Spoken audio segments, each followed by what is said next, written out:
Psychology ଅନୁସାରେ ପାଖାପାଖି 70% ପୁରୁଷ ନିଜ ପଡ଼ୋଶୀ ମହିଳାଙ୍କ ସହିତ ସମ୍ବନ୍ଧ ବନେଇବା ପାଇଁ ଇଚ୍ଛା କରିଥାନ୍ତି। ଆୟୁର୍ବେଦ ମତରେ ଯଦି କିଛି ଦିନ ପର୍ଯ୍ୟନ୍ତ ଲଗାତାର କିଛି ବେଲପତ୍ର ରସରେ କିଛି ମହୁ ମିଶାଇ ତାକୁ ନିଜ ଯନ୍ତ୍ରରେ ମାଲିସ କରାଯାଏ ତେବେ ଯନ୍ତ୍ର ଲୁହା ପରି ଟାଇଟ୍ ଏବଂ ମଜବୁତ ହୋଇଯାଇଥାଏ। ଜୀବନରେ କେବେ ବି କାହାକୁ ଅଦରକାରୀ ଭାବ ନାହିଁ, କାହିଁକି ନା ବନ୍ଦ ପଡ଼ିଥିବା ଘଡ଼ି ମଧ୍ୟ ଦିନକୁ 2 ଥର ସଠିକ୍ ସମୟ କହିଥାଏ।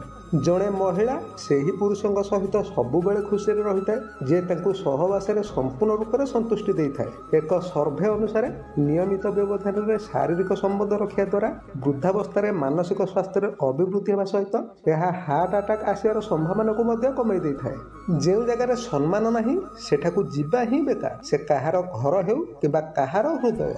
ଜଣେ 35 ବର୍ଷର ମହିଳା ନିଜ ବୟସ ଠାରୁ କମ୍ ବୟସ୍କ ମହିଳାଙ୍କ ତୁଳନାରେ ଖୁବ୍ ଶୀଘ୍ର ଶାରୀରିକ ସମ୍ବନ୍ଧରେ ସନ୍ତୁଷ୍ଟ ଲାଭ କରିଥାନ୍ତି।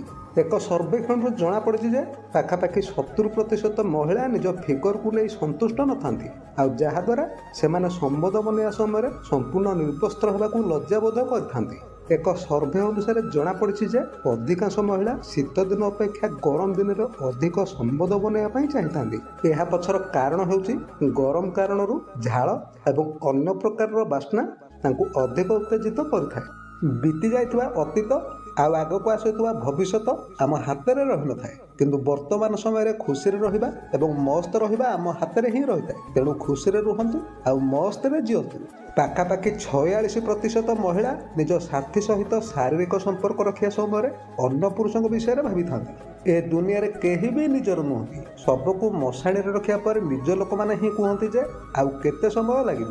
5 ଜଣଙ୍କ ଭିତରୁ ଜଣେ ବ୍ୟକ୍ତି ନିଜ ସହବାସ ସମୟରେ ସ୍ମାର୍ଟଫୋନ୍ ବ୍ୟବହାର କରିଥାନ୍ତି। ନିଜ ସ୍ୱପ୍ନକୁ ସାକାର କରିବା ପାଇଁ ସମୟକୁ ଅପେକ୍ଷା କରନ୍ତୁନି, ବରଂ ତାକୁ ତୁରନ୍ତ କରିବା ଆରମ୍ଭ କରିଦିଅ।